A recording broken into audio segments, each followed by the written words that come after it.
I started kind of, as I was writing this book too, flagging all these stories and what is the common denominator? What is the thing that seems to draw me to all of these people? And I think the common denominator is this like kind of heart of service. Or to kind of put it in a less, churchy phrase, one that I like to use, especially in the business world, is they help others win. And that is very countercultural because everything that we are hearing in society is go get you yours. Totally. This is about you getting your moment, your viral moment on social media, or for people to know your name. But the people that really inspire me are not thinking about that at all. They actually are doing whatever they can do to help somebody else win.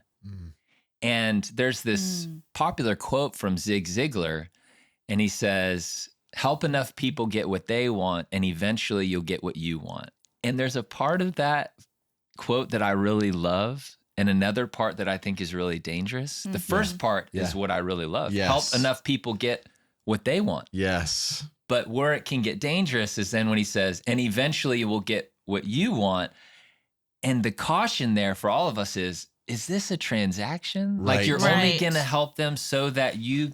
And I just feel like the healthiest version of us say, I'm going to help you win.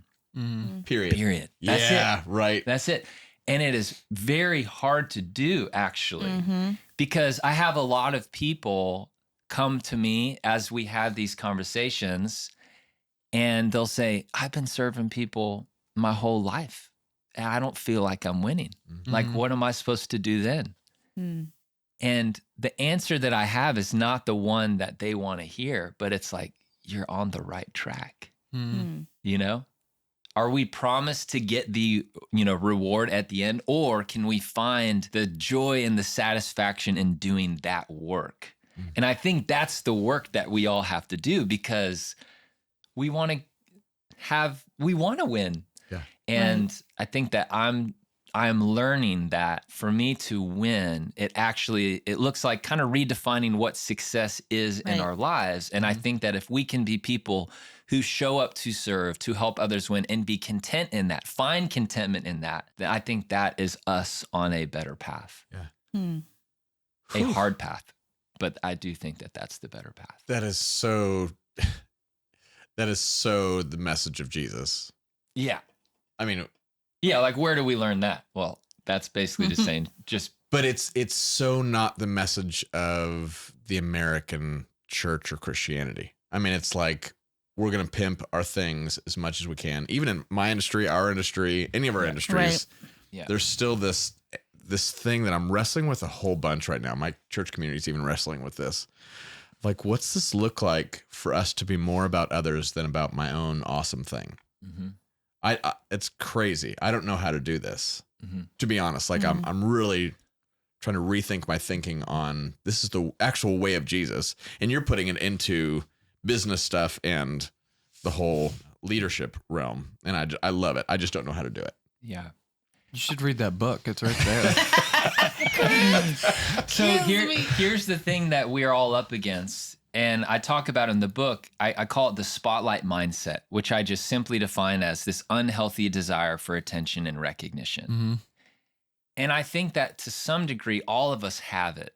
Right. And some of the symptoms of a spotlight mindset could be comparison. Like, are you only successful based on how you stack up against other people? Right. Or it could be striving. You're chasing after this thing. It's this restless pursuit for more.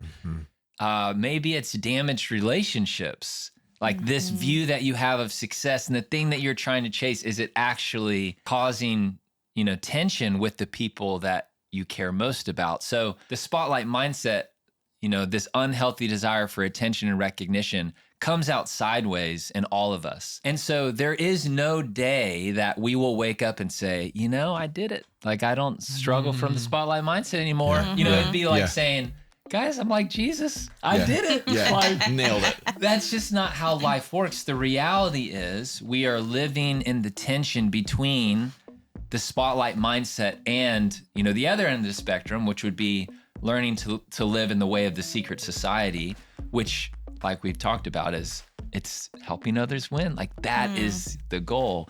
And so each and every day, we are going to come up against decisions where we have to choose which direction we're going to head in.